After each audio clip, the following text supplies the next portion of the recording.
l'armée ukrainienne manque de dizaines de brigades militaires. Kiev n'a envoyé qu'une seule unité en renfort à Rabotino, qui n'est pas équipée de matériel lourd. De plus, elle ne dispose pas non plus d'artilleurs, d'ingénieurs et de tankistes.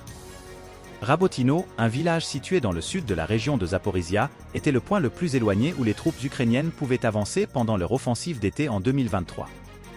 Alors que l'été se transformait en automne, les Ukrainiens épuisés creusaient des tranchées et se préparaient à l'inévitable riposte russe. Les Russes sont arrivés en octobre, et les mêmes brigades ukrainiennes épuisées qui avaient pris le village ont dû défendre Rabotino. Près de 6 mois se sont écoulés depuis, et ces troupes sont toujours là.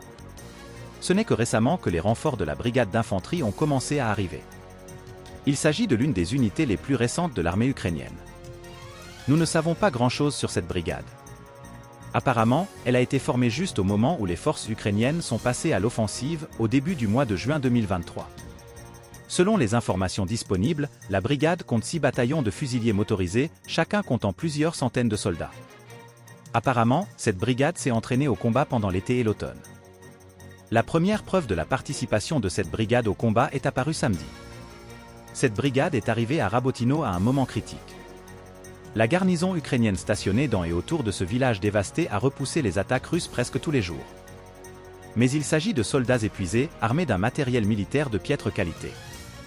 De plus, cette garnison a été réduite, car une brigade mécanisée a été transférée au commandement oriental et a participé au combat à Avdiivka et se bat maintenant à l'extérieur.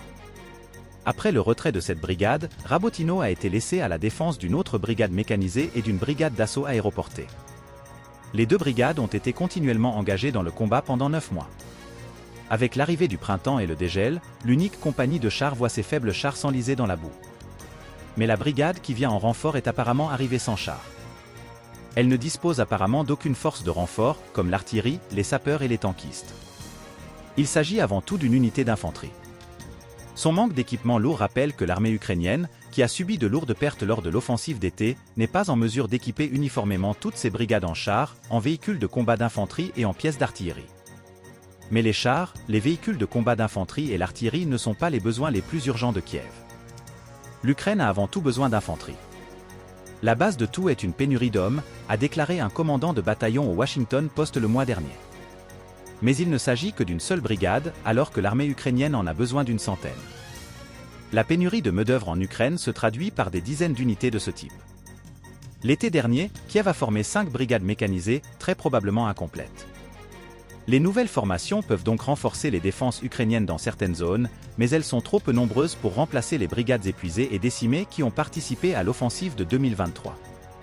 Ces unités sont contraintes de rester sur la ligne de front jusqu'à ce que les politiciens de Kiev adoptent enfin une loi permettant de mobiliser des centaines de milliers de nouvelles troupes.